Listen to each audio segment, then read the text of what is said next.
Welcome to the Mac Power Users. I'm David Sparks and joined by your friend of mine, Mr. Stephen Hackett. How are you doing today, Stephen? I'm good, David. How are you? Oh, I'm always excited to do a feedback episode. It gives us a chance to kind of stretch our legs, cover a bunch of different topics.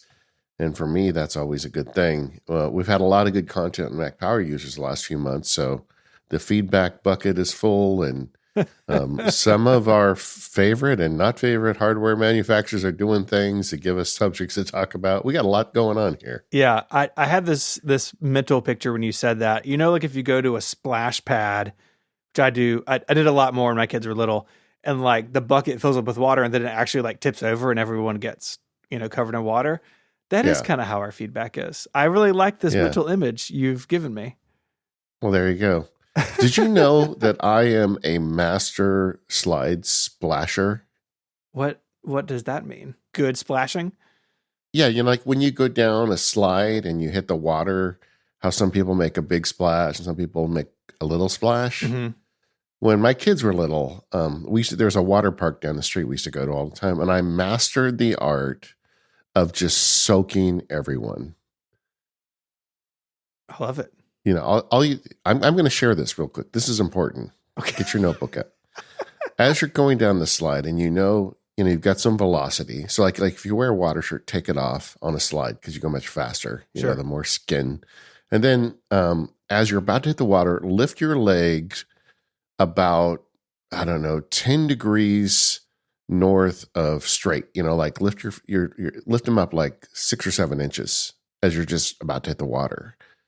And then with the velocity and your legs lifted, you create a fanning effect of the water. And it's awesome. My kids love it to this day. I will like when we go to like a fancy place and they've got a big slide and there's all the people with their drinks and stuff. Mm-hmm. I soak all of them every time.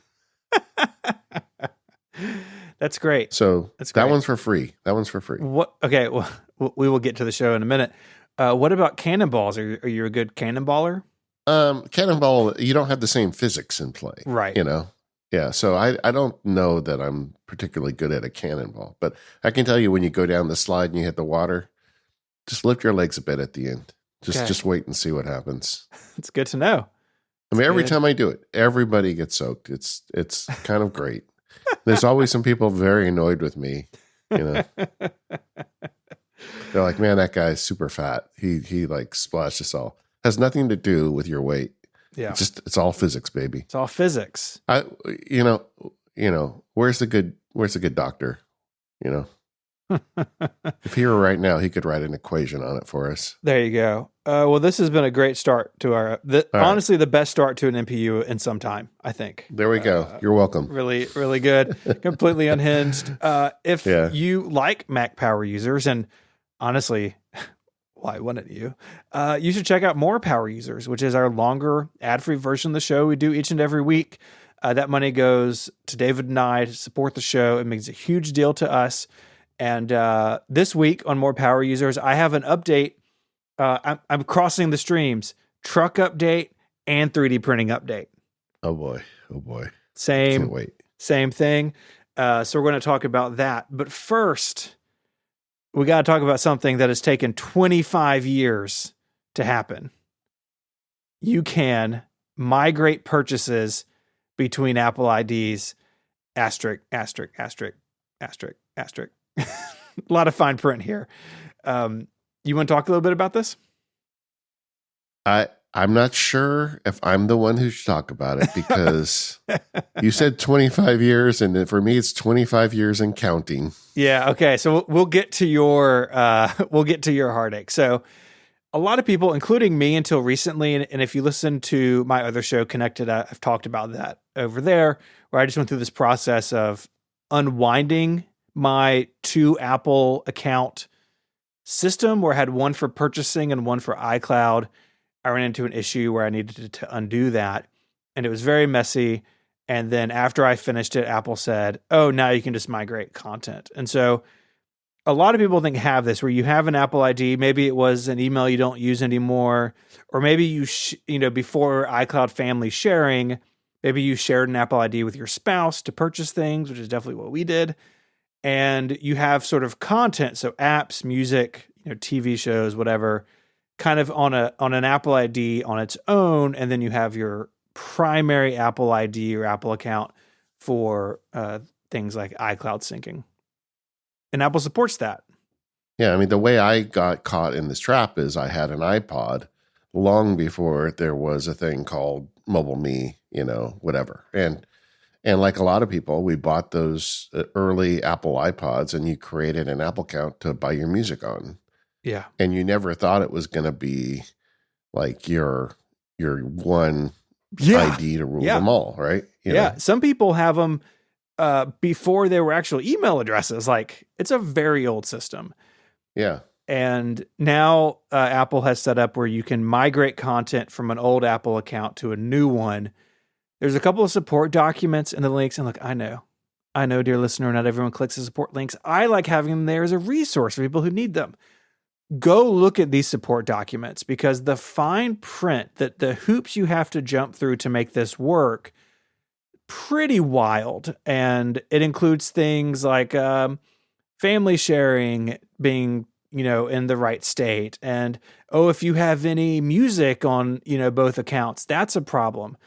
By the way, every Apple account of a certain age has music in it, because Apple gave away a U2 album to everybody. Yeah. Remember that? Yeah. That's a gift that keeps on giving, a decade later. But if you wanted to have all of your stuff under one account, and you can jump through all these hoops, I have heard from people that it does work, but I've heard from a lot more people, including the other half of this podcast, where it hasn't worked. So I think that brings us to you and what you went through.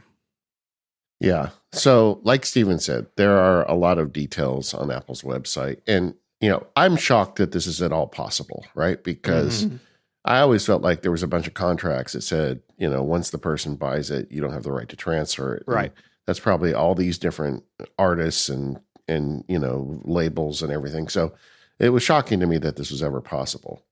As a little background, a couple years ago, I gave up on this whole nonsense of two accounts. I mean, Apple does have support for it, where it says media and purchases. So you have your Apple ID, and then in your Apple ID, you can use a different account for media and purchases, which I call the legacy account, the old one I had. And I bought like all the Star Wars movies. I bought like, Barbie princess movies because my kids were little back then. Bought a ton of music, all the stuff we were doing back in the early days of the iPod. And I realized that most of the movies I watch are available in streaming at this point anyway. And all the music that I bought is available in streaming. And my kids don't care about Barbie Princess anymore, at least not enough to watch it. So what I did was I just turned all that off. I just used my main Apple ID for purchases and media too, which meant that if I went in my movies tab, it was a lot skinnier. And, there was a couple things where content disappeared. The other thing it means is that when I go to download apps, I still occasionally get a note that says, oh, you need to put in the ID for the other account to download this app, which I ignore. And then I just go download it again under my main account. And after doing that for a couple of years, it's kind of like life is easier, right? You just have one account for purchases and everything works. And I lost some content. And so we got the note that, hey, Apple has made it possible to transfer all that old content to new one. I'm like, well, I might as well. I mean, there's hundreds of dollars worth of content in there. And sure, why shouldn't I get access to that stuff? Yeah, why not? In fact, that's kind of a theme today by the time we get into the show. It's like you buy stuff, you think you own it, and sometimes you don't. Yeah. If people sometimes complain our show costs them money, we're going to set a record later in this episode. Yeah, we'll see. But either way, so I went through the checklist and I did everything. One of the requirements was, because I had that legacy account as a family member for family sharing. Yep. A lot of people have done that, right? That's how I fixed my problem. I brought Legacy Steven into my iCloud family. Yeah, but it said you can't do that if this won't work if you do. So I took Legacy David out. Oh no. Which was fine. Whatever. Poor Legacy David. He's out there roaming the streets. He's gone. Yeah, he's homeless now. But the but I really made an effort. Like I logged into the old account. I checked that there was a $0 balance, but I gave an active credit card to it because that's one of the requirements. It's got to have an active credit card, even though I haven't bought anything with it in years. So I really went through it all. And what really got me in trouble is in the MacSparky Labs every Friday, I do a little podcast. It's like 10 minutes where I just tell all the Apple news from the week in 10 minutes. It's like just like an update of the news for people who don't want to like obsess over this stuff. And in that podcast, I said, well, I'm going to be your canary in the coal mine, and I'm going to go down and give you guys a video next week to show you how it all works. And so I thought, I've got to do this for the Labs members. So I was really careful, and I hit the button. So once you get it done, you go on your device, you log in to your primary account as your iCloud and that legacy account as your media account. And then if you go into the account details, it shows you a button that says migrate my purchases, something like that. So I did everything, got the button. I'm like, this is easy. Got it. I hit the migrate button, spins and spins and spins. And then it says, okay, give me the password for your new account. Give me the password for your old account. Spins and spins and spins. You don't qualify. One or both of your accounts don't qualify. No further detail.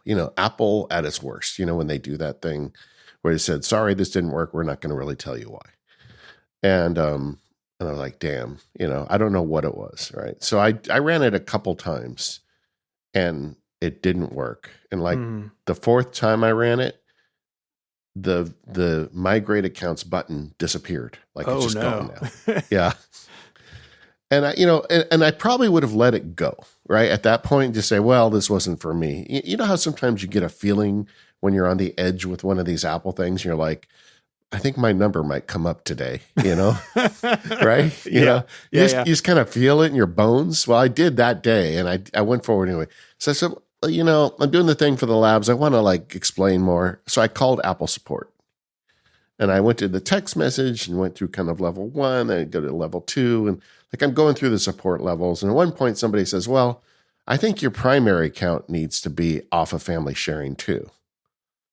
And I'm like, well, but my primary account is the founder of the family. If I leave, the whole thing blows apart. He's like, well, I think that's what you have to do to make this work. I feel like Apple support wasn't really, No. Nobody really knew what was going on, know. I don't really blame the guy. It's just whatever. So I do that. So now there's a real cost because my whole family doesn't have family share anymore, which has consequences I'll explain in a minute. But but that doesn't do it either. In fact, that little migration button just never comes back. And then at some point the guy says, well, you had iCloud Plus. So what is it? Apple Plus. Oh, he says, well, that's it, Apple Plus. If you have Apple Plus, you can't do it. And I'm like, well, that seems crazy. I'm paying extra for something, and that prohibits me from getting my purchases transferred. Yeah. And I actually wrote somebody at Apple because I didn't want to like write a big blog post and, I felt like, let me give him a chance. And he says, no, it's not really the way it works. If you share space with a Apple Plus account, it doesn't work, which I'm not even sure I understand what that means, but I definitely did share space. I mean, you buy the extra space so everybody has room for all their photos, but I think that was what screwed me, but I never really got clarification on it and it never got resolved. But, at some point I'm just like, this really wasn't worth it. For a couple old Star Wars movies and Barbie Princess, I really wish I hadn't gone down this rabbit hole. But so I put the family sharing back together, but now none of that's working right. Like my wife has all her music, but my daughter lost all her playlists. No idea why. We're sitting down tonight to look at it together, and I'm going to get those, adult child judgment eyes that you get. Some people who are listening know what I'm talking about. I have 2 iPads, and on one of them, my iCloud account just refuses to connect. I don't know why. It just doesn't connect. And I tried hard resetting it, didn't fix it. I tried erasing all content and it doesn't successfully erase. I think I have to go in and like wire the iPad to a Mac and like restore the operating. I don't know what's going on, but one of my iPads is just not coming back, and it's not it works fine, but it has no iCloud connection, so all my iCloud stuff is gone. I mean, the whole thing is just turned into a big mess for me. So buyer beware. Now that being said, I did make a video for the labs, told everybody what happened, and several people wrote in and said, well, I use iCloud Plus and it worked fine for me, and it's like, I just feel like it was one of those things where, my number was up, I stuck my head out of the foxhole at the wrong moment or whatever, and that was it, Oh man, I'm sorry. That's terrible. Yeah, it kind of comes with living on the edge. So yeah, I'm not even really that upset with Apple over it. I feel like this was kind of crazy that they pulled this thing off, but I don't think it's a universal thing. And I think we'll hear from plenty of listeners that had similar difficulties getting it. And my honestly, maybe I've got Stockholm syndrome here, but my biggest problem was I went that step further to blow the family sharing apart. I should have just stopped when it didn't work. Yeah. But I just wanted to get to the bottom of it, Yeah. That's really unfortunate. Yeah, I am not going to pursue this. I mean, I just went through the process that you did years ago. Now I had a lot more content purchased because I've been using that Legacy ID for purchasing until about a month ago. But I brought Legacy Steven into the iCloud family. The sharing stuff didn't work instantly. It works now, but even now on my Mac, if I try to update an app, like half the time it wants me to sign into that other Apple ID. I'm like, no. Like, it's shared. You should just be able to see it. And, there's still some rough edges there, but I'm not going near this with a 10-foot pole. Like, Legacy Steven is in the family. He's just hanging out with my other kids. And yeah, I'm just using the sharing of purchases. And from now on, purchasing things on my new, my primary account. And that's good enough for me. The only thing I could foresee pushing me towards this is that now my iCloud family is full. I've now reached the limit of the number of people you can have in there. And we're not having any more kids, but like if I wanted to bring one of my parents on or something, I would need to jettison Legacy Steven, and then maybe I would look at this. But even then, I think I'd be more likely just to like send my parents some credit for their Apple account to pay for iCloud space or something, Yeah, I think it's this is fraught with peril. Yeah. I'm looking at my iPad right now. I'm on the iCloud screen, and it's just like it's got a spinning wheel that will just spin for hours. And like even like I tried like erase all content and settings, and it won't. It just hangs up. It's like there's something going on with my iCloud account where it's like got 1 foot in the door and 1 foot out the door. Yep, because that process requires your iCloud to be authenticated to turn off Find My. And so if it's like in some sort of middle state, you probably can't erase it. You may have to like plug it into a Mac and restore it with Configurator, like in the that whole song and dance. That's going to be next. But first I've got to pray to God that I can get my daughter's Apple Music playlist back. Yeah. Oh man. I haven't even like told her exactly what happened. I said, "Oh, there was something weird with family, so I've got to we've got to rebuild." I didn't tell her that I like intentionally blew it apart because I can't handle that judgment. If any of you are friends with my daughter, please don't turn me in. I can't deal with it. Cone of secrecy. Well, she does have friends that listen, so now I've put myself at your mercy. So please, that's right. But it wasn't good, and I guess my advice would be, if you want to try it, do everything, push the button. If it doesn't work on the first time, then step away. I think that's fair. This episode of Mac Power Users is brought to you by 1Password. Go to 1password.com/MPU to learn more and get a 30-day free trial. You'll get 20% off if you sign up at 1password.com/MPU. Recently, 1Password introduced 1Password Community. This is a new space online to connect with other users, share knowledge, and get more out of 1Password. Think about it kind of like the MPU talk forums, but really cool. And as 1Password is building out this community, the team behind 1Password is on hand to help you find the answers you need, share your feedback, and get more out of the community. There's lots of details over on the 1Password blog, but it is really cool to see the team over there embrace their community like this. There's spaces for users. If you're a cybersecurity professional or if you're a developer exploring the SDKs provided by 1Password, or if you're like me and you're just using 1Password at home and at work, you can connect with other users, get help and support from the 1Password team, and much more. It is really cool. 1Password is the tool that David and I trust with our passwords and other secure information. It's accessible on all of our devices, syncs securely, and quite frankly, it's just the best. So head on over to 1password.com/MPU to learn more and to sign up for a free 30-day trial. Again, when you sign up, you get 20% off at 1password.com/MPU. Justin sent in a link about AppleCare Plus. They are moving to subscriptions with it. I mean, they've always had the ability to pay monthly or yearly, but there was also originally a thing where you could pay a little less and get like 2 or 3 years depending on the device. And that's no longer a thing. Now you just get it. You subscribe to AppleCare Plus.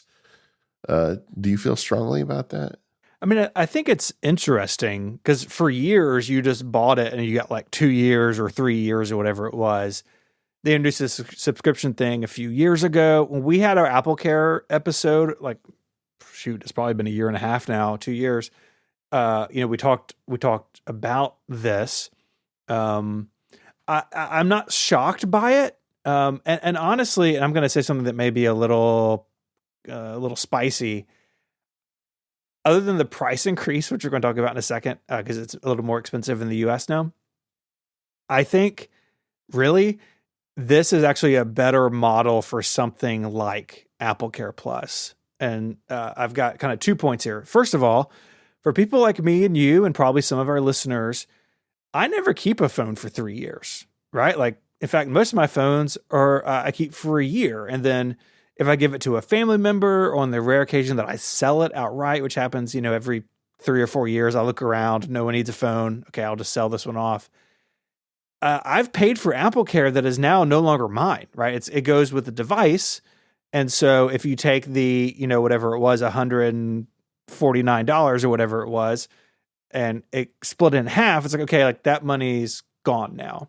So for someone like me, who I tend to go through my devices a little bit faster, at least on the phone side of things, I'm only paying for the time that it's mine or it's in my household. And if I give it to my brother-in-law or somebody like that, it's up to him if he wants to carry that forward. But it is also beneficial, I think, to people who keep devices longer than the 2 years or the 3 years. A lot of people do that on the Mac in particular. And I still, to this day, don't have a good answer for how long can you pay for AppleCare Plus for. We asked the audience that. I asked people at Apple that. And the closest thing I got to an answer was no one really knows the upper limit. I was like, okay. So if you keep a machine for 4 years, right, then you could keep it under AppleCare the whole time. So I honestly think the subscription model makes a lot of sense for a product like this. Now, it's in the news because they got rid of the other option. I'm not a fan of that. I think you should give people the option, especially on something like a phone. And it is 50 cents more for all models in the US, but that makes it $10.49 a month for the iPhone 16, up from $9.99 a month. And it includes both the regular plan and the theft and loss plan. So if you lose a phone or it's stolen, you've got protection against that. It's a bummer that it's 50 cents more a month, but I think overall, a subscription like this makes sense for a lot of people.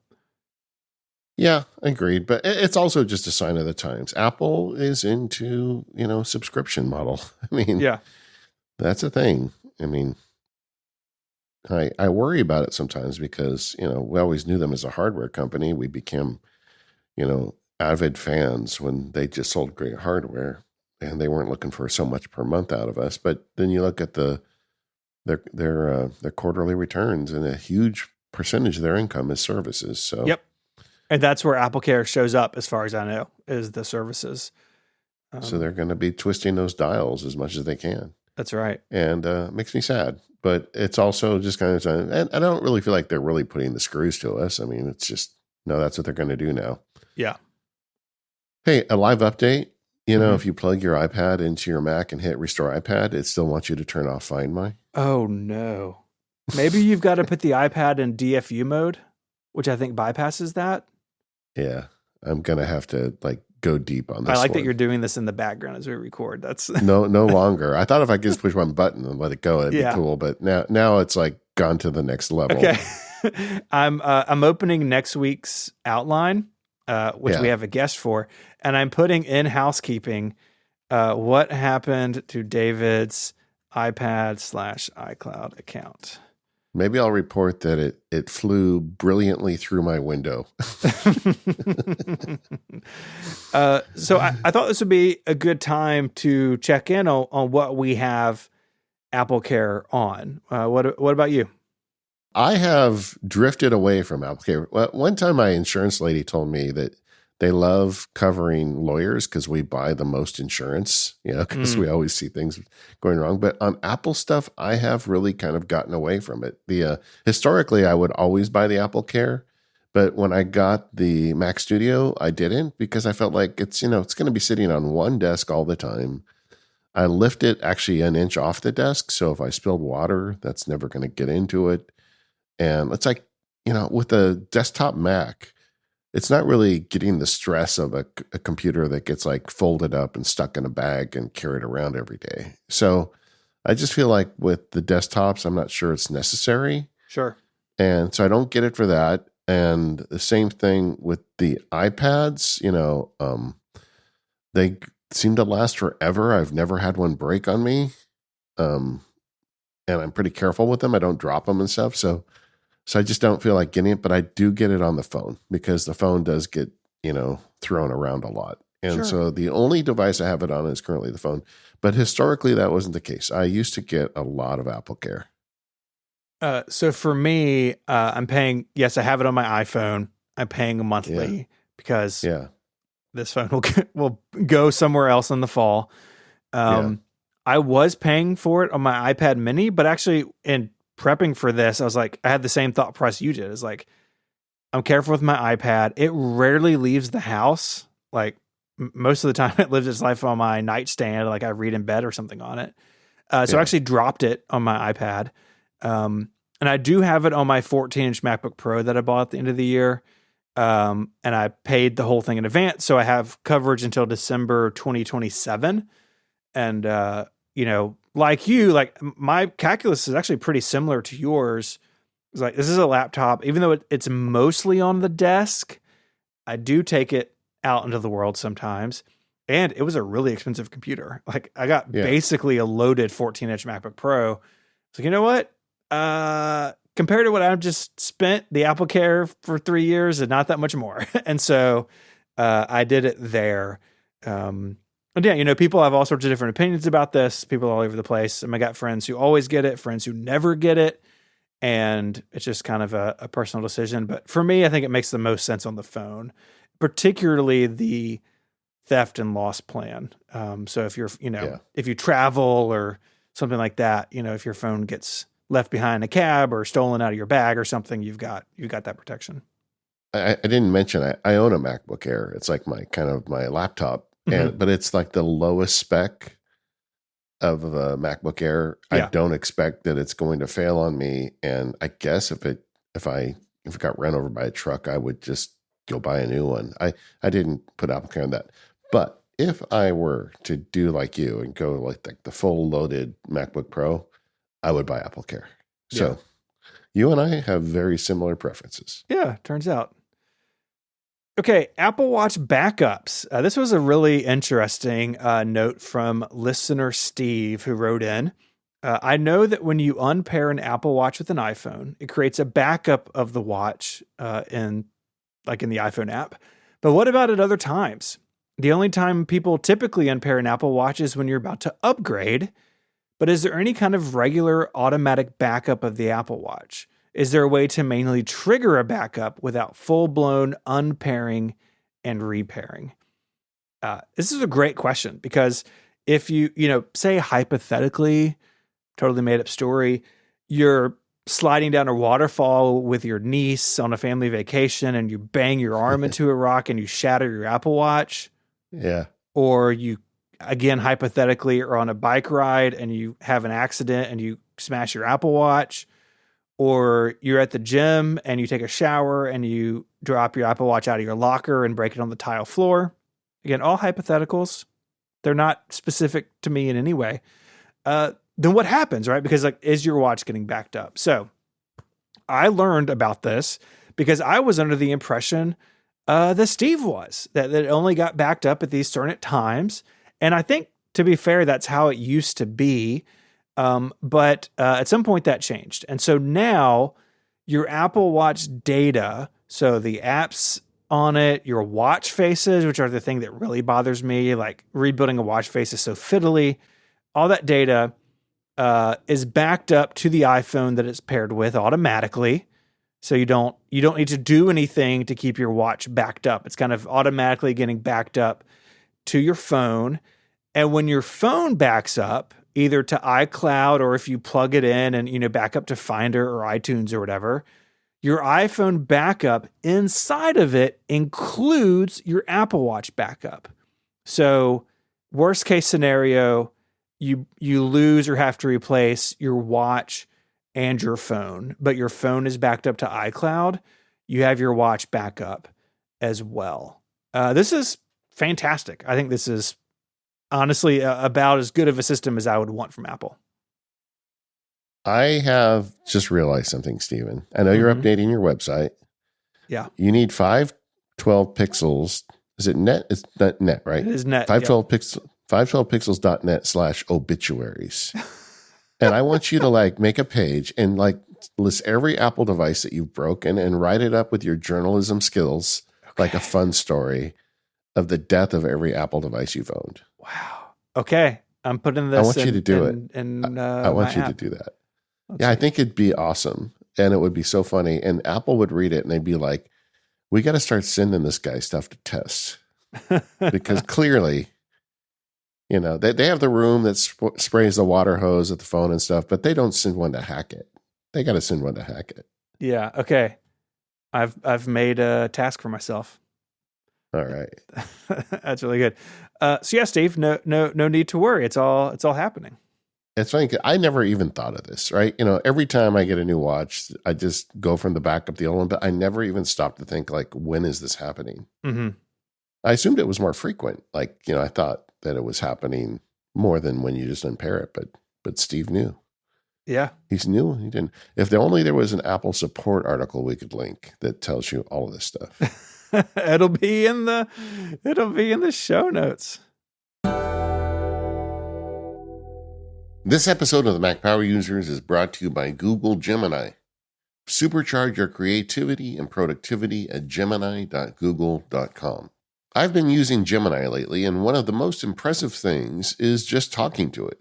You go live with it, and then it's just like you're having a conversation. You can talk about your day or have it explain something to you or start brainstorming ideas. I'll give you an example. I pretended I had a job interview coming up and asked it to help me prep for the interview. It immediately started asking common questions I might get asked. Then I started talking through my answers out loud, and it would give me feedback, and it all happened in real time. And I'm talking to a career coach. And that's what I tried, but you can talk to Google Gemini about anything, and that's the magic of it. How you can have this back and forth, and it's all seamless. If you haven't tried it yet, it's definitely worth checking out. Go to gemini.google.com and see for yourself. And our thanks to Google Gemini for their support of the Mac Power Users and Olive Relay. We did a show on notifications a month or so ago, and we got a lot of feedback on that. We did. Just a little inside baseball. I am really bad at predicting what shows will generate feedback. Like sometimes I think, oh gosh, we're going to get so much email about this. And then it's like one or two. And then something, what I think will be relatively simple, we get a lot of feedback. I figured we get notification feedback because it's such a complicated system. And I included this one just honestly because it made me feel good and I enjoyed it. So John wrote in, thank you so much for talking about scheduled notification summaries. I had no idea this feature even existed, and apparently it has for almost 3 years. It's such a fantastic way to catch up on non-urgent things at the end of my day. It's almost, this is the part I love, it's almost like a personally curated feed with stuff that's relevant for me. Fantastic feature, and I'm not sure why it's more popular. Yeah, I didn't think about that. Like a social media feed of your notifications. Yeah. There you go. Get your TikTok urges out, reading your notifications at 5 p.m. No, I think that's great. And, like I said, I use it very heavily on my phone. I wish that the Mac had it. The Mac does not. Because I've got some notifications on my Mac that like, I don't necessarily need these in my face when they go off. But then the downside of the Mac is, like we talked about, Notification Center is so useless on the Mac. It's like those things just pile up. I just opened mine. It's terrible in here. Like there's a lot of stuff in here that is, days and days old. So it's not a good place on the Mac for things to kind of queue. And the scheduled notification summaries could be that, but it's not on the Mac. We had a family friend over a few weeks ago, and she's sitting on our couch and her phone keeps beeping, beep, you're hearing all these notifications come in. And I said, hey, do you need all those notifications? And she's like, I'm so sorry, and it's like, rarely do I tell people to go like listen or watch something I've made. That just feels like weird, right? Yeah. Well, if you just listen to my podcast, but I actually gave her a link to the show, and she wrote back and said she's much better now. But I do feel like that's a good sharing episode. Like if there's someone in your family who's like struggling with notifications, send them to that episode and hopefully that'll get it done. Although I think a lot of our non-nerd friends, you've just got to grab their phone from them and just take it into your own hands. I think so too. I think so too. Over on the forums, Andy wrote, I might be completely missing something, but as someone who primarily works from home, I have my 3 core devices always in front of me throughout the day, iPhone, Mac, and iPad. I find myself getting frustrated due to the lack of notifications syncing across those devices. I'll get an iMessage and it will ping all of my devices. I'll read the message on my Mac, but it still shows as a new message on my other devices and vice versa. Is there a way to ensure notifications and their state are synced so that if I read a message on my Mac, it will appear as a new notification? It won't appear as a new notification on my phone, etc. Yeah, this is sort of. So, best I can tell, Apple tries, the system tries to understand what device is active at the moment, but it's not bulletproof. Like I'll give you the example that bothers me because I'm in the same boat Andy is, right? I'm at my Mac, my phone is on my desk, I'm wearing a watch, and a Slack notification will come into the Mac, and basically instantly it's, trying to go off on my phone and my watch before I just turn Slack off on my watch. It's like, no, yeah. I'm at my Mac. Just like, give me a second to get to it. Now, Slack may be a bad example because it has its own like subsystem of notification settings like we talked about on the show. But generally, I do think Apple could do a better job of that presence awareness, but also just, optionally, like I want I want my devices to act differently from each other. That's something we talked about on the show. Like the Mac is wide open, the phone is less, the watch is even less. But, so I personally don't want to sync like top level notification settings. Maybe some people do, but the read, read, unread state and like the badge sticking around the message, like lots of edge cases where it is frustrating. And I agree with Andy. Like it can be kind of tiring. Like I feel like there's an opportunity for Apple there. Like if you are actively like Andy's situation, you've got your phone, your iPad, and your Mac on your desk, and you're working actively on your Mac. a notification comes in and they know which device you're on at that moment because you're typing or you're mousing or doing something. Why not just deliver the notification on the Mac and deliver it marked as read on the other devices? Yeah. I feel like that's actually within Apple's, stack. They could do that. Maybe it's on their list. I don't know. But that like the messages is a good example, right? Because we talked in that show about, pick your messages, your notification hierarchy and say, well, I'm only going to get them on my watch or my phone or whatever. But sometimes the currently used device should play a role in that. And it doesn't. So Tim, get off the treadmill, call somebody, do that. Yeah. It's, we talked about it a lot. It is complicated. But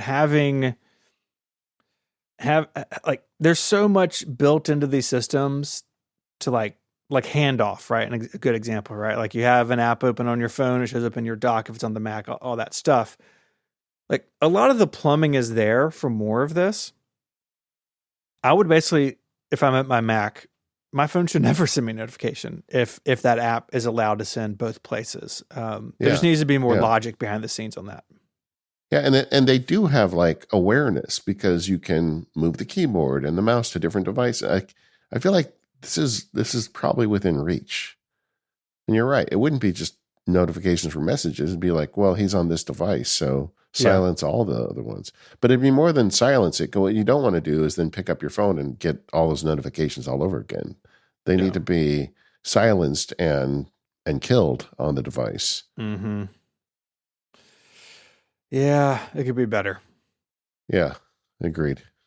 But we did get a lot of positive feedback in the episode, and I feel like a lot of listeners did take our advice and spend a little time getting notifications wrangled. And guess what? That was several weeks ago. I bet you got some new weeds in your garden since then. So keep up with it, gang.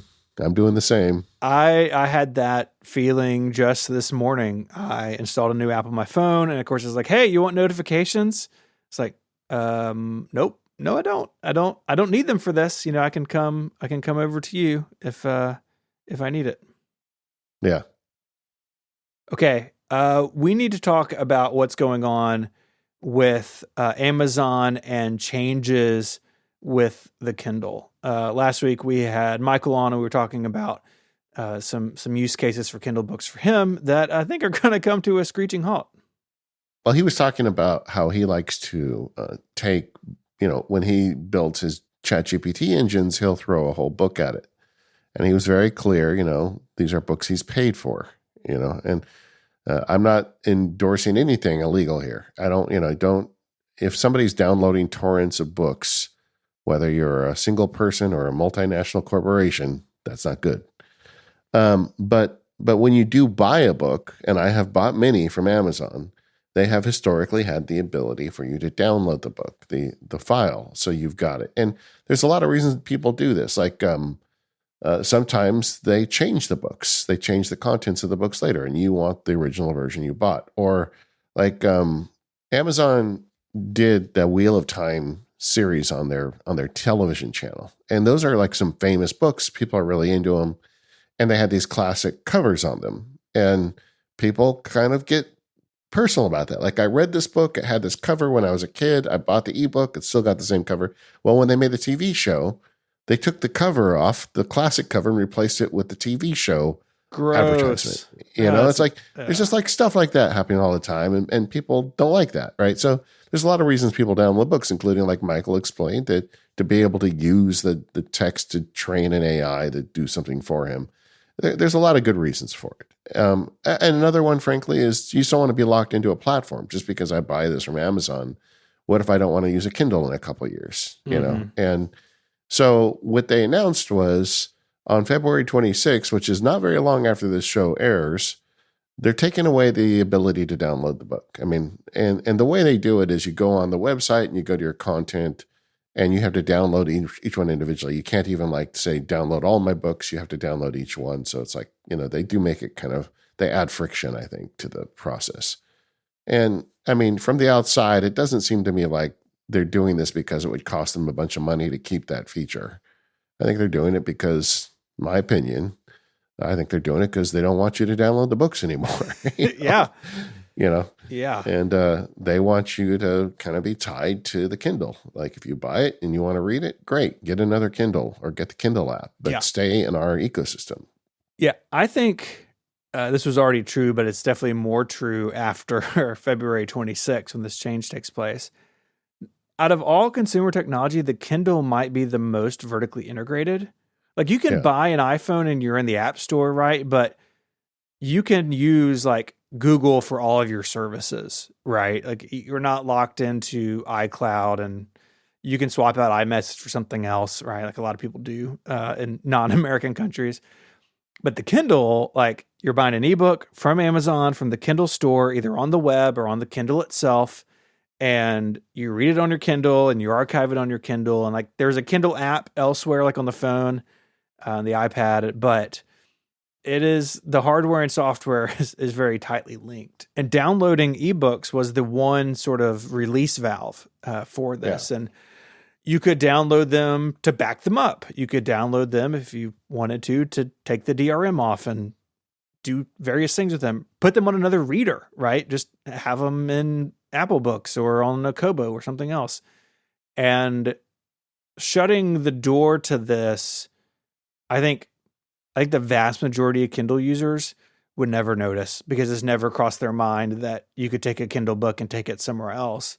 But those people who did do that or care about the optionality of that, it stinks to have that door slam closed. And I think it's kind of a bad look because I can't imagine, I mean, Amazon knows, but I can't imagine many people are actually doing this. And, I'm sure maybe they would say it's about piracy or something else. And like, I fully believe that writers should be paid. But if you're downloading it to back it up or you're buying from Amazon to read on a Kobo, like who cares? It's kind of gross. Yeah. And so the internet has reacted, and people who care about this are madly scrambling to get all their stuff downloaded. My advice is you've got a few days. If you have a lot of Kindle books, download them anyway. You never know, right? Mm-hmm. Even if you love Kindle, maybe there'll be a day in the future where you want to get those books on some other platform. And if you don't download them now, I'm not sure you'll be able to in the future. So public service.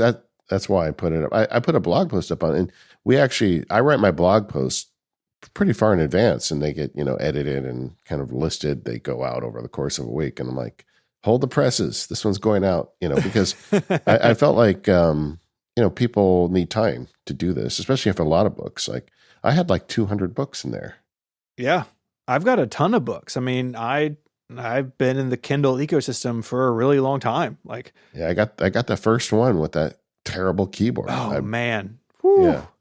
I'm glad they got out of that phase, but I've got a Paperwhite and I really like it. Like it's great. I had an Oasis, which was the last one with page turn buttons, and I left it on an airplane. And to this day, it hurts me because it was a pretty expensive Kindle, but I am in this ecosystem, and I'm disappointed in this. And if you are looking at other things, like maybe you're kind of in the ebook world, like definitely go check out Jason Snell's post over on Six Colors. He has written a lot about Kobo and other e-ink products and other ebook ecosystems. Just you can go search through his archives. There's a lot of stuff there. Yeah, I can tell you, this is like the push I needed. Like I am getting all my stuff off Kindle, and I don't know what I'm going to do. Like, maybe I'll stay with Kindle, but I mean, I don't want to buy from them going forward because of this. I do like the idea of portability, and I understand if Amazon was here, they'd be saying, well, hey, you're not buying the book. You're buying a license to use the book on our platform. And that's, I guess, an argument, but it's like it costs just as much to buy the book. It's not like it's like discounted. Yeah. Kindle books cost, a good amount of money. So I don't know. I would like to buy books that can be more portable if I decide to move. So I think I'm going to start buying digital books from Kobo.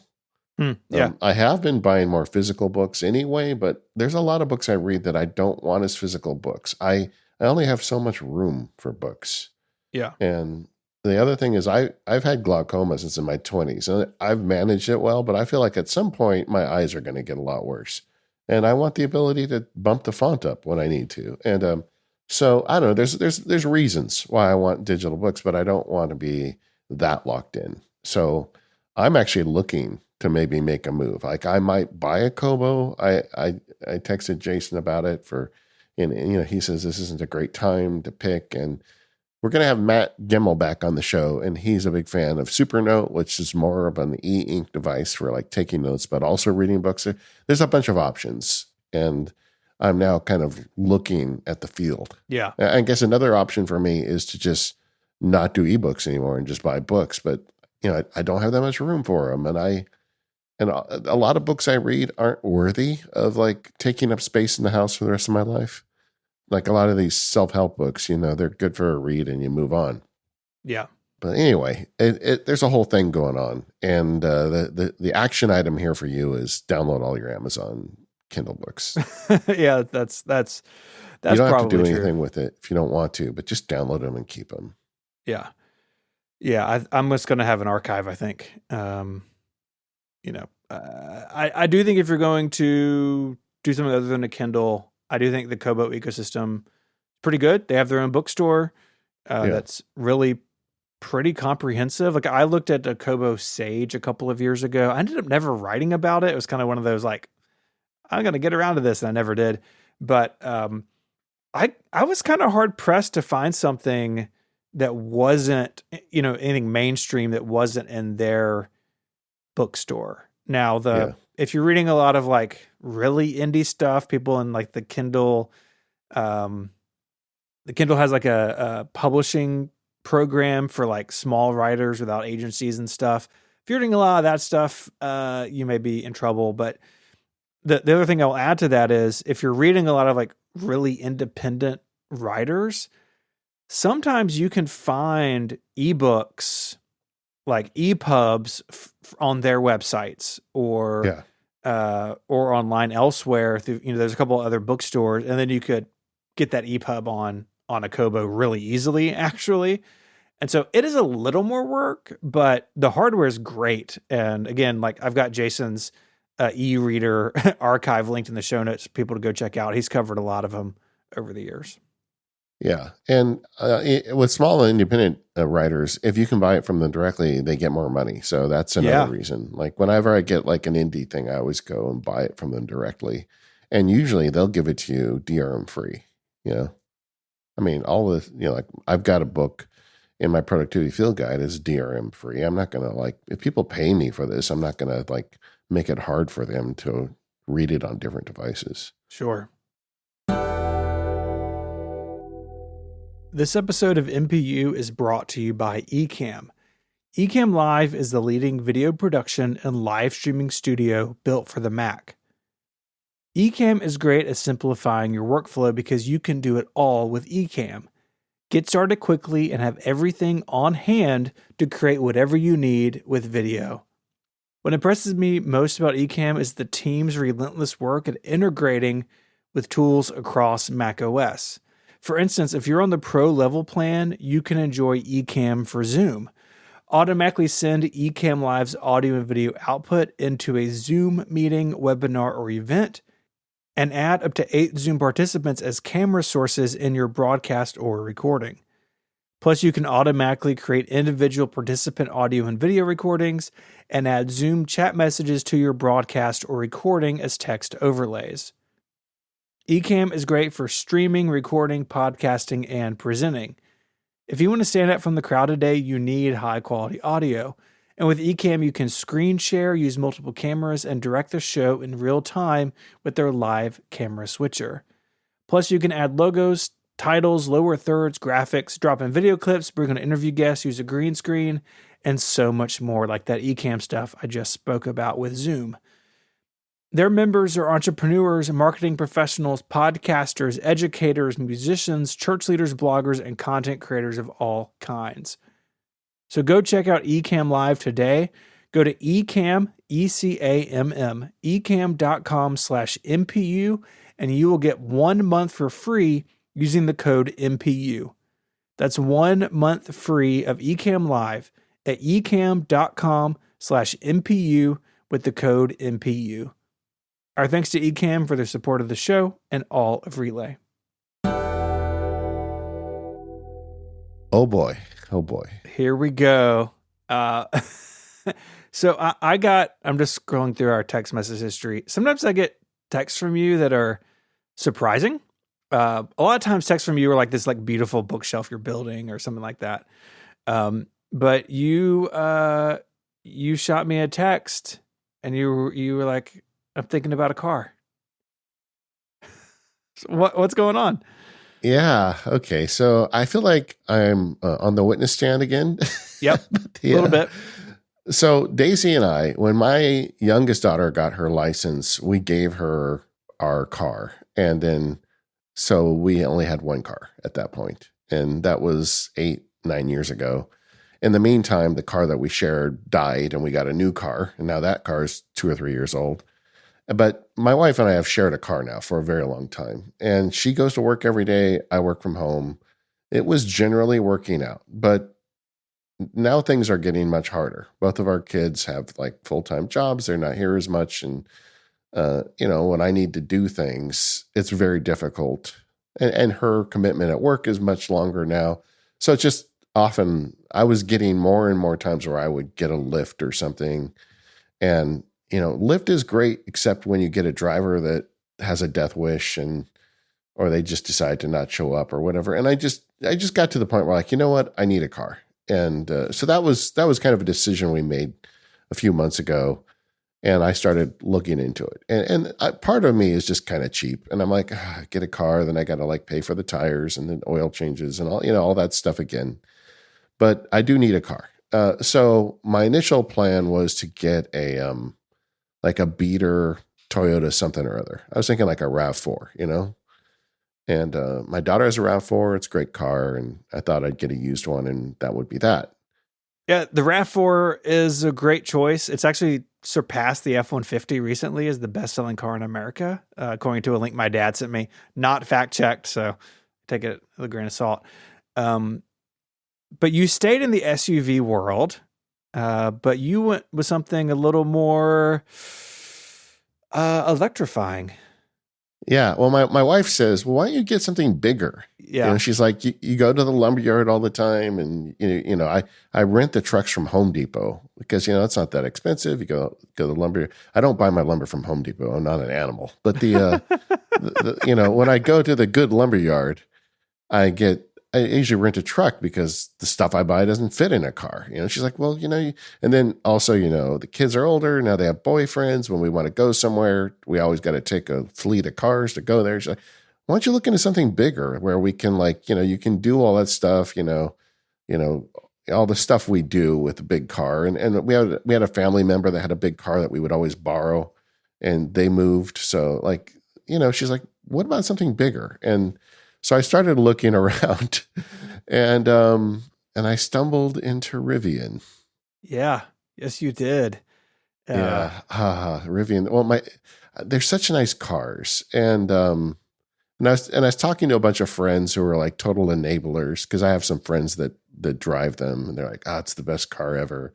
And and they've got a smaller one they're going to release in a year or two, and I'm like, well, maybe I'll just wait for that. They're like, no, you need the big one. I talked to Liana Lehua, occasional guest on the show. She's like, get the big one. And I started looking into it, and I can't afford a Rivian. They're expensive cars, but their lease deals are pretty aggressive right now. Like, I don't know, maybe they've got extra ones or something, but you can lease one for a pretty reasonable price. But the whole lease thing goes against my entire being. Like, I'm nearly 60. I've never leased a car in my life, right? I always buy cars. You pay them, and then when you're done, you own them. And that just seemed to me like the easy way to go. But, when you want something, how you can justify it, well, I leased a Rivian. Yeah. No, that's congratulations, first of all. Yeah. I figured when you and I started talking about this, I didn't think you were going to go Rivian, but I was a little surprised you were considering a gas vehicle, given that you already have an EV in the house, and you maybe on the show, but definitely offline, we've talked about like how great it is not to go to a gas station. Like you just don't think about it. And so I wasn't, I was thinking, well, if he goes electric, there's like that Volkswagen, the ID4, and there's a bunch of Kias, and like, which you already have a Kia. But yeah, the Rivian's really nice. I love the R1S. I love the way it looks. I have not driven a Rivian. I've driven lots of other things. I've driven several Teslas, different models.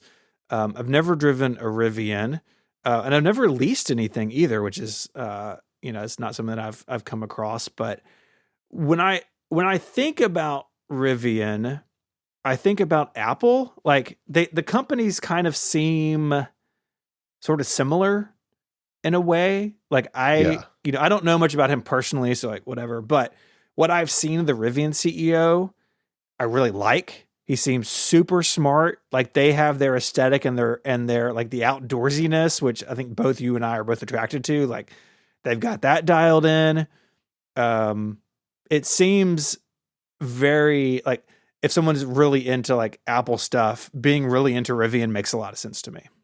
Yeah, it is very much the Apple experience. Like when you buy it or lease it, I've never had it go so easy. Like they totally manage everything for you. And like I had one question about the contract and they fixed it in 30 minutes. And like I just never had people be so responsive. Yeah, that's great. And it was great. And when you pick it up, Daisy and I went to pick it up together. And, a little inside baseball, they're an Orange County company.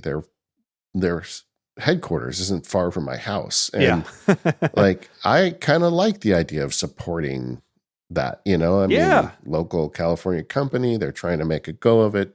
They're not, entirely out of the woods yet, but they have made some big deals with Volkswagen and they've got they seem to be doing well now, but it's not like starting a car company is a guarantee to success. No. Which is one of the reasons, frankly, I leased it. I mean, I guess let me just talk about the lease for a second. I just need to justify it because I feel guilty about this whole thing, to tell you the truth. At first I was like, do I even say it on the show? It seems like, oh, look at me, fancy Rivian man. I drug you into this a little bit. I'll take some credit for that. But, it's like electronic cars, they lose their value very fast. I mean, we bought the Kia and it's almost paid off. And I don't begrudge that the value has gone down because we're going to drive it into the ground, and that's fine. But if you plan on like selling it, because the electric cars are they're evolving so fast. Like the internal combustion engine isn't changing much anymore. Mm-hmm. But like where now you get a maximum 400-mile range, maybe in 3 years there's a 600-mile range. You just don't know how it's going to change, and that changes the value of the vehicle. So I thought, well, I'll let Rivian take that. If I lease it and it really drops value, then I'll just give it back to them.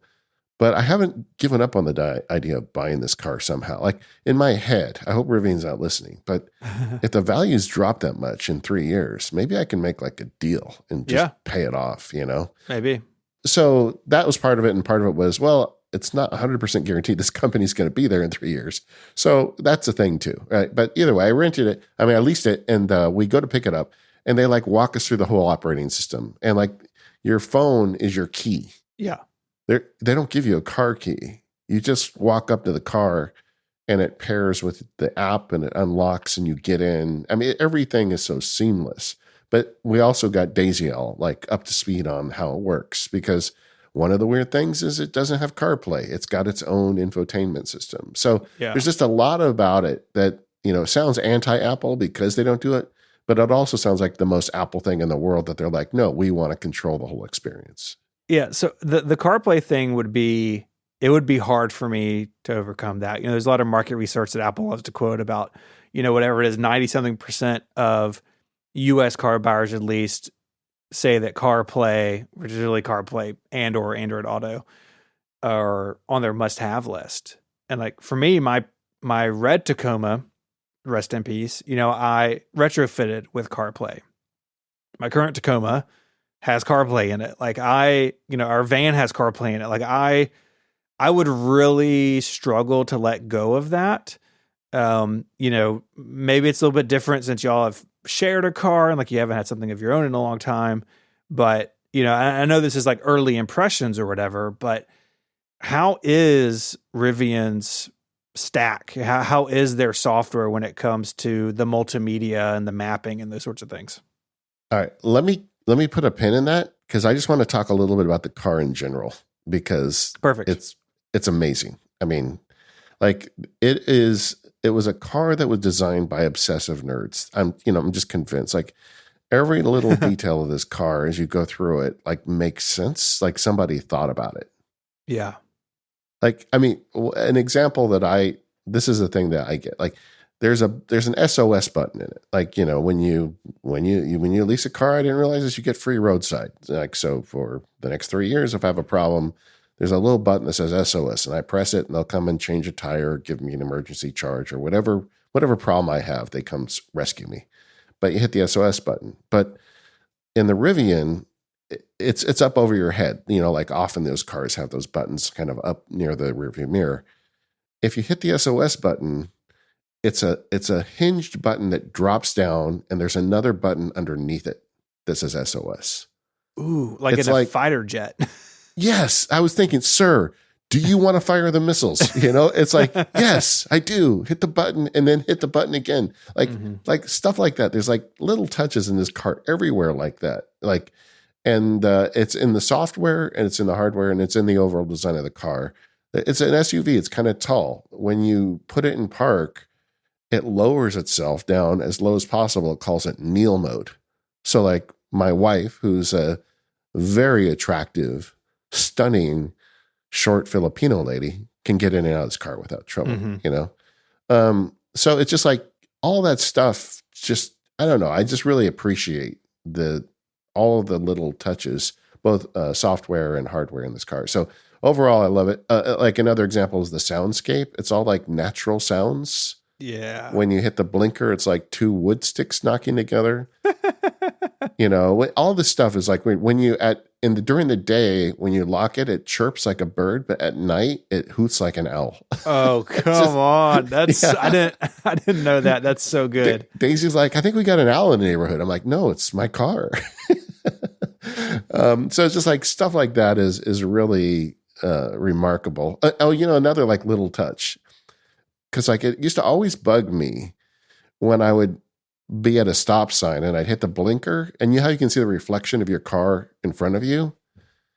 It used to always bug me how the blinker would be ticking, but the light blinker would be just going at a different pace. So they were not in sync. Yeah.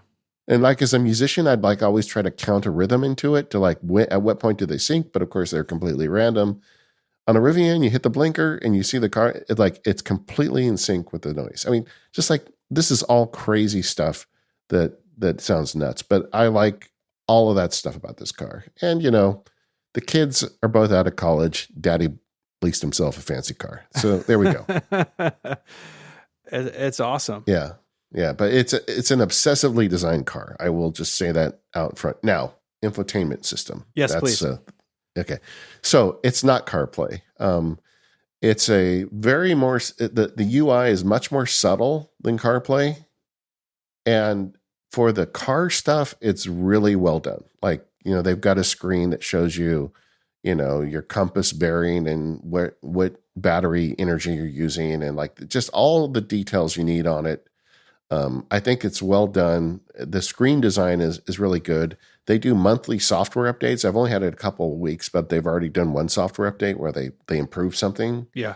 And they're actually they're very kind of public about what they're doing. They did an interview with our pal Quinn where they talked about some future software updates they want to do. So they're just like constantly adding features to the car via software update, which is, I've never had a car that did that. I mean, the Kia is an electric car. It does get an update like once or twice a year, but it's always just kind of bug fixes. They've never added new features that way. So that's really cool. And I do like the look of it, but there are parts of it that aren't as good as CarPlay. There's no integration with the Apple ecosystem. If I want to save a reminder, there's not really a good way to do that. I really like in CarPlay the shared ETA mechanism, and I do that all the time. When I'm driving somewhere to pick my wife up, I'll send her an ETA or meet a friend, and that's really, I think, kind of handy. And there's really no mechanism for that. It does have Apple Music built in as a native app, so you can just connect your Apple Music account. It does have Audible. So like the two things I listen to most in the car are there. It does not have a podcast app, which is really weird, right? Sharing from your phone is not hard. Your phone is one source. So if you're playing a podcast, it shows up there. Or anything you're playing from your phone will come through just fine. Mm-hmm. And the phone sync is okay. The voice assistant they chose to use is Alexa, the Amazon voice assistant, and it's only a few weeks, but it's comically bad. I mean, oh man, we make fun of Siri so much here, and this thing is terrible. It's just terrible. I can't get it to call anybody in my family. Like, I'll say, call Daisy Sparks, and said, okay, calling David Sparks. And I'll say, call Samantha Sparks. Okay, calling David Sparks. I'm like, first of all, I'm David Sparks. Why are you calling me? But Samantha sounds nothing like David. I don't even know. And like, same thing, get directions home. I don't know what you're talking about. What's home? Even though I've saved home as a favorite. It is just, I really appreciate Siri more having used this. So it's pretty bad. So what I have to do is, I can't really change directions while I'm driving. If I want to go somewhere else, I have to pull over and fiddle it out, Yeah. And that's no fun. So, and on their software roadmap is improved artificial intelligence voice assistant, which my guess means is they're gonna dump Alexa and come up with their own thing. Yeah. But what they've got there now isn't great. So overall, I actually like the look of it, and the stuff it does that's integrated with the car is very good. I forgot to mention the maps in general. It's very kind of refined, and I think the cartoonish look of Apple Maps actually works better because it's easier to see when you're driving. Yeah. Like for traffic, it's a thin red line, whereas on Apple Maps, it's a big, thick red line. And you just, at a glance, what's going on. But it is integrated with the car, which kind of makes it nice in terms of a lot of things. Our friend Marco had a Rivian, and when I told him I was doing this, he says, you're going to need an adapter to put your phone, up on the dashboard. Mm-hmm. It's like, he's like, and so now I'm like resisting that. I haven't bought one. I'm keeping the phone plugged in, and it has a little magnetic thing to charge your phone, but I keep it plugged in because that's what I do. And I keep it like on the center console, and I'm trying to just get by with their system, but I'm only 2 weeks in. I guess we should check back next feedback episode and see if I've caved or not. Yeah. But it's not as good as CarPlay. It's better in some ways, but overall, I do still miss CarPlay a lot. Yeah. And to be fair, I have not had the experience of a good first-party solution. Like, all I do is drive Toyotas, and Toyota's maps and navigation are true garbage. Like, even the new one, really bad. The new system they have. They don't have... older Toyotas like the ones we drive don't have Apple Music built in. Again, I think the new ones do. So I have not had the experience of like a modern EV where the software is made by people who care about software, because no one at most traditional automakers cares about software, right? Like, that's one reason GM's move away from CarPlay in their EV line is kind of laughable, because it's one thing for Rivian or Tesla to do it and do a pretty good job, but like, who would, and GM even hired a guy from Apple to like try to make it happen, and it's not working. And so it takes more than one guy. Yeah. It does take more than one guy, it turns out. But with Rivian, like, they've hired people who care about those things. And so I am glad that the experience is good. I think, like you, like having Apple Music built in would be a huge win. For me, the next thing would be podcast, but if the Bluetooth is good and syncs up and is reliable, like that's probably good enough. If the maps and stuff are good too. Yeah, the map routing is fine. I mean, like so long as I put the destination before I leave, because I can't fiddle with it when I'm driving, then I'm fine, right? But if I were in the middle of a trip to change destination on the phone, that's quite easy, with Apple CarPlay. I mean, you can yell anything out, and it generally finds it for you. Whereas with this, I don't feel comfortable doing that yet. I think they need to replace that voice assistant. I think that's kind of the root of that problem. Yeah. And in terms of the way it renders the maps, it looks prettier, but I think it's not quite as user friendly. Like another little thing, like it gives you directions on the dash console as well as on the big screen. And that's great, except it just says take a left in 0.2 miles. It doesn't say take a left in 0.2 miles on Main Street, you know? And I'm like, well, you know that. How come that's not there?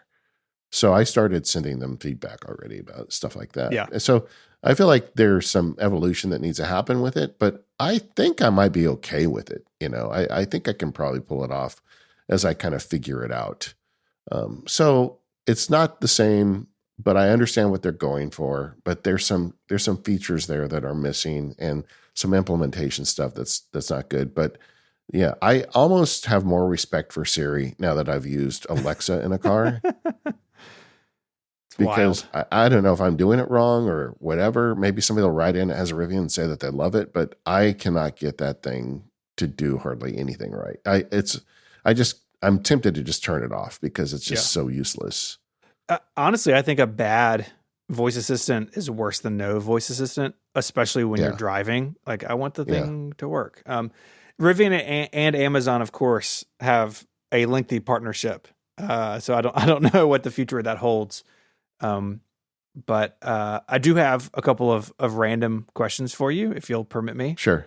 The Rivian doesn't, like a lot of EVs for some reason, doesn't have a glove box. Why? Like, where do you put stuff? Yeah, I don't get that either. It does have a lot of storage though. You've got like a thing under the driver's seat.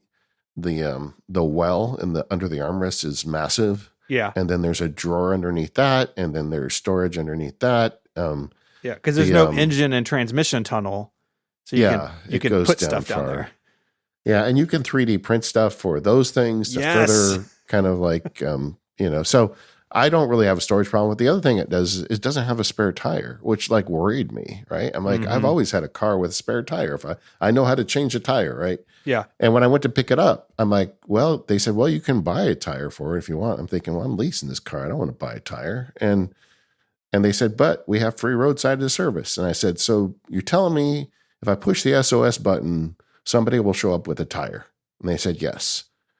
And I said, okay, that's good enough for me, And what that means is underneath the back space of it, there's like a false bottom, and there's this massive hole for a tire. And I have like completely loaded that with like my survival gear, my urban survival gear. So perfect. I'm ready for anything when I'm in that thing. And I guess you have the front trunk as well to put bigger things. Yeah, exactly. I don't know if you call it a truck or a car, because it seems like it feels like a truck when you drive it. But I don't know which. I would say truck. All right. Couple other just quick things. You have a Gen 1 R1S, is that correct? Because the Gen 2 is like just now coming out. No, I got the Gen 2. Gen 2, okay. All right. Yeah, that's all they have. Oh, well, it's good to know. I thought you had the Gen 1. Yeah. And then we've talked about this in the past with y'all's other EV, but you're just charging at home? Yeah. I mean, I haven't had it long enough, but yeah, we share a charger. I won't be charging mine as often as she'll be charging hers because she drives more than me. But yeah, I mean, plug it in and charge it up. And so it does not have the Tesla style charger yet. That is coming to Rivian, but not yet, right? Yeah, but I do have the converter. So if I got in a jam, I could charge off a Tesla charger. But yeah. Honestly, I think you picked a pretty good time to do this, because I would imagine using the adapter at home would get annoying. And like eventually, at least in North America, everyone's going to use NACS or, the Tesla standard. But that's a process to move. And it was just announced maybe like a year ago that all these companies were doing it. So I think if you already have an EV, like having them the same, I would imagine would make life a little bit easier. Yeah. Yeah. Well, congratulations. I'm a little jealous. It looks awesome. And I think you're going to enjoy it. I'm looking forward to hearing about it over the next few years, because like you said, these things get software updates. Like they change over time, right? Like my Tacoma's not changing over time unless I put bigger tires on it. But the software will change and evolve, and that's pretty exciting. I got to say a few more things though. Please. Okay. Yes. I'm in love with this car. First of all, if you go online, people complain about it, that it makes noises. Like when you start it up, it's got like a heat pump in the front, and it's got, the car can move up and down depending on what you're using it for. I love all the sounds it makes. It feels like the Millennium Falcon spinning up when I get it. So I love that. Okay. So I'm not a luxury car guy. So the more industrial it feels, the better to me. And I just really love the design, the way it looks on the outside and the inside. I'm very happy with it, even though I didn't buy it. So it's just weird. It's just weird for me. I know, I'm sure folks lease cars all the time, but it's new for me. Another thing is the climate is amazing. Like it cools a car off or heats it up very fast. But the controls are digital, and I hate that. Like you have to go to a screen to move a vent, which is dumb. Yeah. I mean, I don't understand why they do that.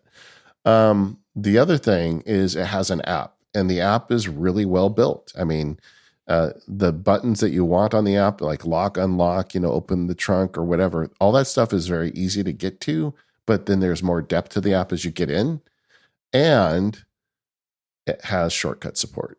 My car has shortcut support. I'm just going to say that. So I can write shortcuts for my car. So I love that. And it's a great car. What can you do with shortcuts with it?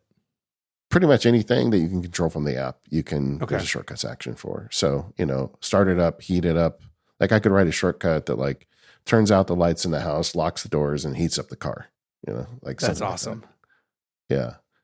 Yeah. So it's just real nice. And like I said, I'm a little guilty about it, but I keep justifying on it as we got the last one through college, and here we go. I've already broken it in. It's been to the lumberyard. We've taken a trip with 7 people. I mean, it's already like kind of proving the idea of a big car was kind of handy for us. And I used to make fun of people that drove the big SUVs around Southern California, and now I'm one of them. But there you go. One other thing. Rivian's a local company. Something I've discovered, maybe this is just an Orange County thing, but Rivian people wave at each other. That's cool. Like you're at a stop sign, the other Rivian guy gives you a nod. It reminds me of the old days when I used to go to like airport with my MacBook, and I'd be like the only one in the terminal except one other person, and that person would run up to me and ask about my Mac. It's kind of like that.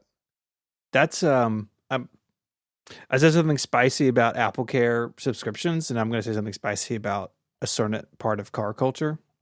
Yeah. Just behind the scenes, we're recording this like 8 hours later than we normally do. It's like 8:30, This is not our normal energy.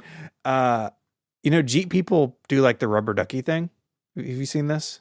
Like no. It happened to me in Colorado a few years ago. I rented a Wrangler, and I came out and like someone to put a rubber ducky on the fender. It's like, okay, just pay attention. Jeep people like trade little rubber duckies. I find it very confusing and kind of annoying. But the wave's pretty good, and I like that the Rivian people are doing it. That's good. Yeah, I love it. It's a really fun car. Nicest car I've ever had, and I'm having so much fun loading it out. And it's just great. I just love climbing into it and going places. That's awesome. This episode of the Mac Power Users is brought to you by Incogni. Go to incogni.com/MacPowerUsers and take your personal data back. Use code MacPowerUsers with this link and get 60% off an annual plan. Hey, I'm really excited about this new sponsor, Incogni. Almost everyone experiences robocalls from time to time.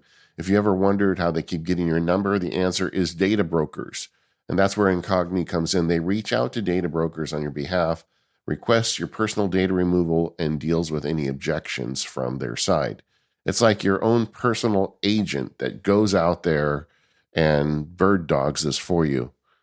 There's nothing worse than being focused and having your phone start going off the hook. Even if you ignore the calls, it's still an interruption. And frankly, I just don't like my name being on people's lists. Incogni has an individual plan which will send repeated automated removal requests to data brokers and people search sites. It's like, the way they annoy you with their calls and stuff, Incogni does this to them on your behalf. And with the family and friends plan, you can add up to 4 loved ones to your annual subscription and keep their personal information off data brokers and people search sites. And if you'd like to stay up to date with the progress, a user-friendly dashboard provides updates on the status of removal requests. I'm sold on this product. I became the first customer using the Mac Power Users discount. So I signed up for it a few days ago. Looking at my dashboard, they've already sent out 126 requests to data brokers to remove me. 77 of those are in progress, and 49 of those are completed. Cogni estimates that would have taken me 36 hours to do by myself, and I am glad I didn't have to do that. I've also been added to 21 suppression lists, which means they will never recollect any personal information that could be associated with me. I feel like this was totally worth it. If you want to check it out, go to Incogni, incogni.com/Mac Power Users and secure your data today. Sign up and enjoy a free 30-day money-back guarantee. So just give it a try and see if it works. So you can protect your privacy with Incogni and experience peace of mind knowing your personal information is safe. Take your personal data back with Incogni.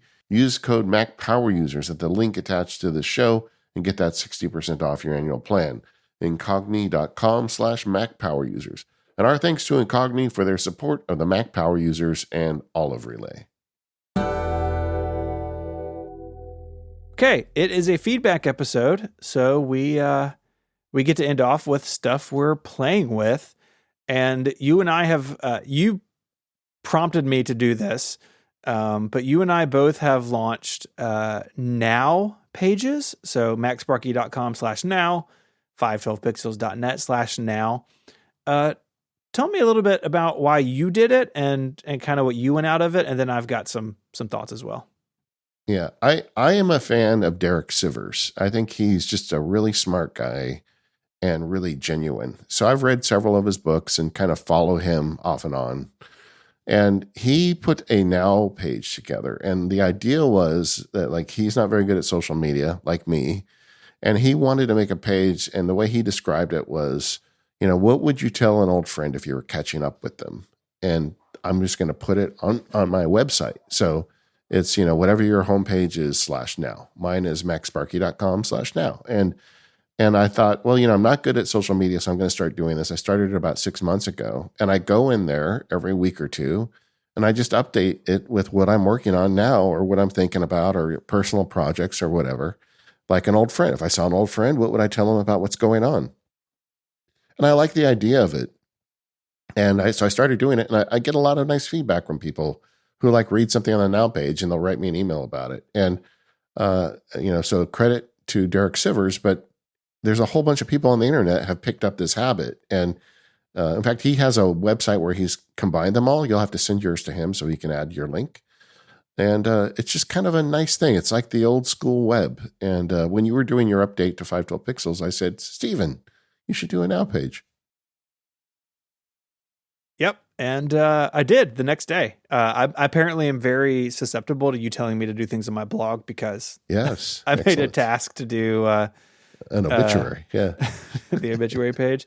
Yeah, I like it. And it came at a time for me where I have really made a distinct decision to dial back my social media use. Like the apps are all off of my phone.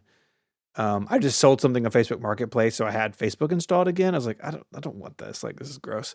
But I wanted a place to, again, exactly like what you said, if someone just wants to catch up with what I'm doing, what would I say? And so I spent, a little while the day after we spoke getting it set up. And my plan is to update it every couple of weeks. I have a recurring task. And one thing you and I went back and forth on a little bit over text was how do we, what is our approach about the history of this page, right? If you just go and update it, there's no history. You and I would have a history in WordPress or whatever, but no public history. And I ended up setting up like a page on GitHub where I just am pasting in the markdown and you can like diff it and see the changes. I think that's kind of interesting in its own right. But what are your thoughts on sort of the history of it? Does that matter to you? Yeah, I would like to hear from people on this because there aren't many people doing now pages. But my thought was, I'm only going to make it current, because I could have set it up as a blog page, like a blog, where you would just add new posts and you could go back and read the now page iterations over time. And I'm open to that if people think that's what I should do. But the way I've done it is I just go in and edit the page and there is no history. Like the stuff I had written on it 6 months ago is just gone. And, but I kind of like the idea of just making it a temporary thing where you go in and you can see what I'm up to now. And it doesn't always all change every 2 weeks. Like some stuff on there that I'm working on will still be there in 2 weeks and other stuff will be gone, So I don't really know what the right answer to that is, but I've been doing it as an iterative page with no history. Yeah. Yeah, I think that's part of the fun of this.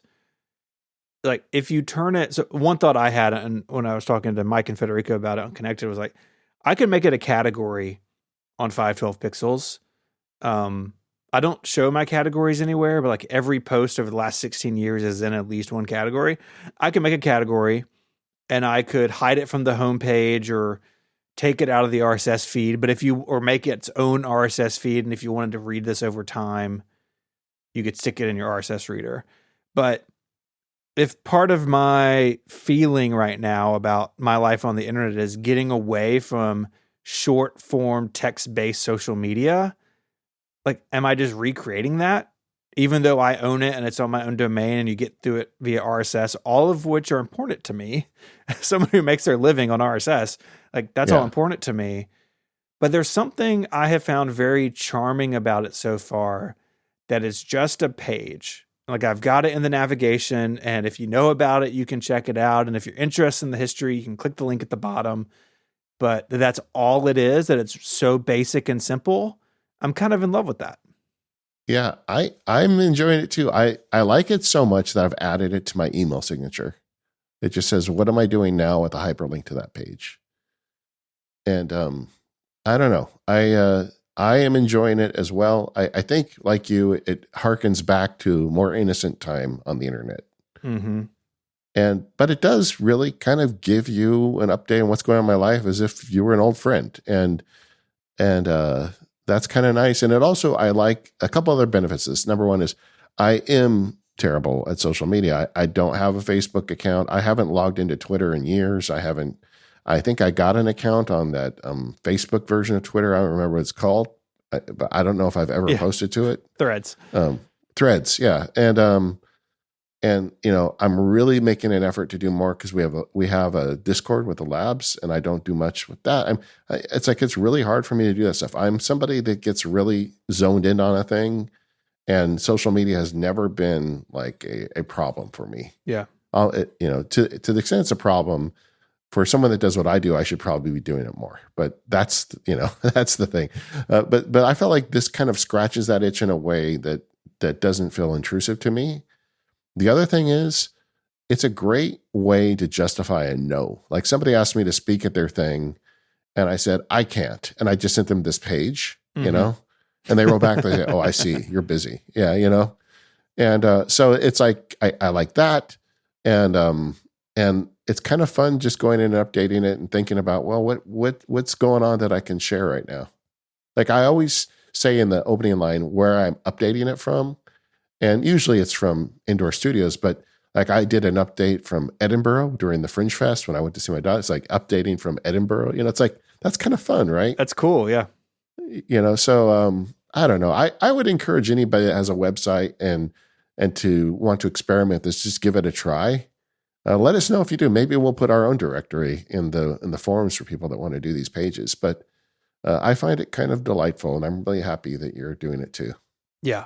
It's fun, and it comes at a time, again, where I'm wrestling with all these things, but like I've had 512 Pixels for 16 years. It'll be 17 years in just a few months. Like, why wouldn't this just be on 512 Pixels? And so that's that's fun. And I am curious people's feedback about like turning it into an RSS feed or some sort of category, like turning it basically into like a small blog inside the blog. Like, that's actually not hard to do in WordPress. I actually have all the plumbing basically already together. I could just turn it on. But I do like it just being a page. It kind of reminded, maybe listeners remember this, or maybe you will, David. I had a page on 512 Pixels, it's still there, called the Mac Pro log. That was just a running list of things I did to my Mac Pro. I loved that when you did that. Yeah. Please don't add up the money that I spent on that computer. I certainly don't want to.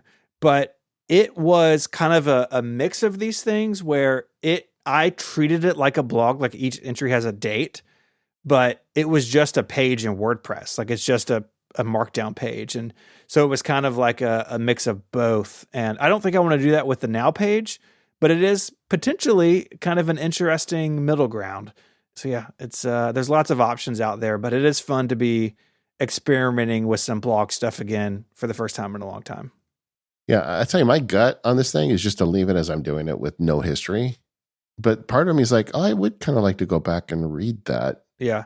I mean, you could do what I'm doing on the GitHub thing, but keep it private. You know, there's an option in there when you create a gist to not share it. And that may be interesting just for you. Or, you know, here's what you do. I've solved it for you. I know it's going to be hard for you, but create an additional journal in day one. Yeah. And then just anytime there's a change, just paste the new version in there. No, I was thinking the same thing as you were speaking. Like, yeah, I could just put it in day one as an entry and I could go back and read them. Yeah. That might be the answer for me. But I mean, who really, it seems kind of egotistical too. It's like, well, do you want to see what I was doing 6 months ago? And like, I don't really want it to be that. I want it to be a friendly update from your pal Sparky. I don't want it to be like, look how fancy I am kind of thing. Sure. And yeah, I think that's what I'll do. I'm going to just save it to day one every time I update it. Then go back when I'm old and drooling on myself. Look at this thing I 3D printed for my Rivian, you know? Yes. Oh, I didn't even get into that, but we'll save that for another day. Okay. I have lots of questions. The other stuff we've been playing with, we've both been experimenting with some apps. And this comes after we did a home screen episode a while back. Yeah. I've got kind of two changes, and they're big changes, honestly. The first one is I have swapped in GoodTask on my iPhone and Mac. GoodTask is an app that basically sits on top of the Reminders database. So Reminders has all the same information. It's a superset, though, of features on there. I mentioned this at some point that I was having syncing issues with it last time I used it. And to their full credit, the developer emailed me after hearing that, and we got it sorted out. Turns out in GoodTask, there's actually a lot of options like reset your sync data. That fixed it for me. The power of this app, and the reason I'm really loving it, particularly on the iPhone, is that you can build what they call quick actions, but they're kind of like shortcuts just within the app. So you could have just one button that makes the selected task due next Monday, which is something I do all the time. Like, I set tasks or even emails or Slack messages to the next Monday if it's like, I need to follow up with that person early next week. Just like push it past the weekend. But you can have it to move things between lists or set tags. The options really are almost endless. And the sync has been rock solid since I went through the reset process. I've been using it now for several weeks, and it has been really good, and I'm really happy with it. Yeah. And you also made a change with your RSS app. I did.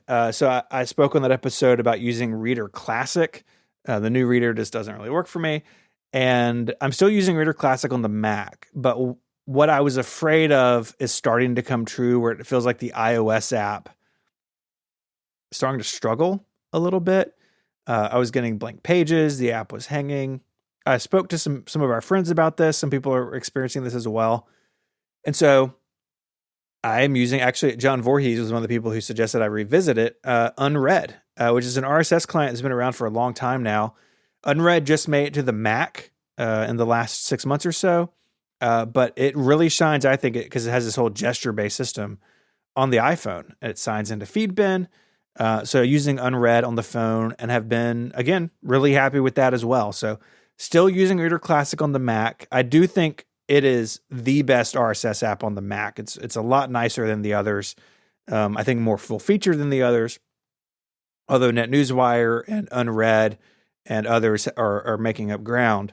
So I'm kind of split, but that's the beauty of using a service like Feedbin or Feedly or a bunch of others as your sync service, is I can kind of use a bunch of different apps and my articles are all there, which is nice. Yeah. I mean, that's the one I've been using now for a long time. And I don't know that it's the best. I mean, I think there's a lot of great RSS apps, but the design aesthetic jives with me so much. I like the way it looks. I like the way it works. It makes sense to me. And it's been hard for me to like move off of it. So that's fair. I'm glad you're using it. Well, I'll tell you what I'm doing.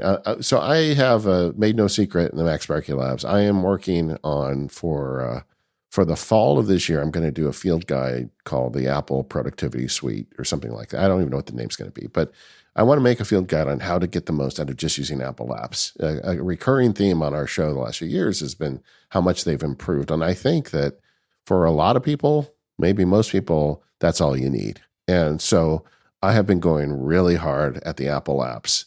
And all my precious apps that I usually use are shelved right now, and I'm putting everything in reminders and calendar and notes and just kind of making it work. And I'm building a whole bunch of new workflows in the process, like when you force yourself to do it.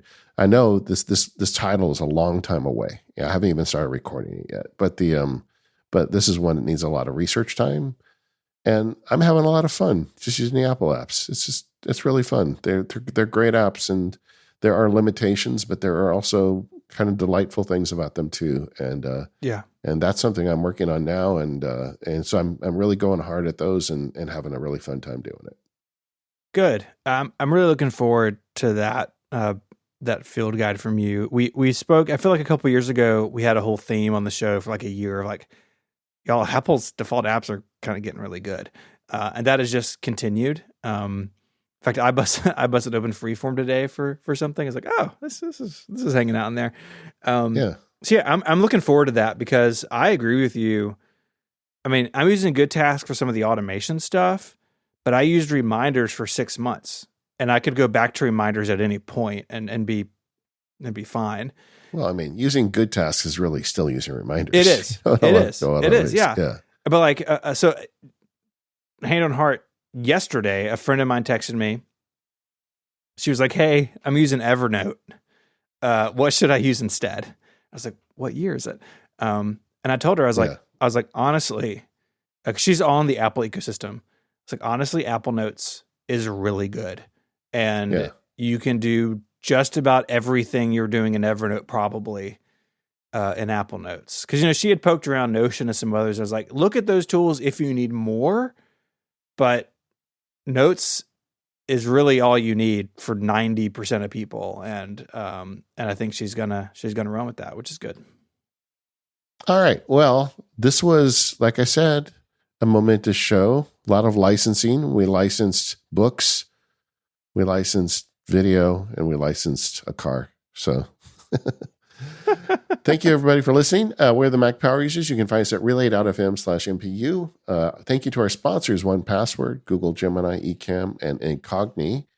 You can find out more about us at relay.fm/MPU. That's where you can sign up for the ad-free extended version of our show, More Power Users. And otherwise, we'll see you next time.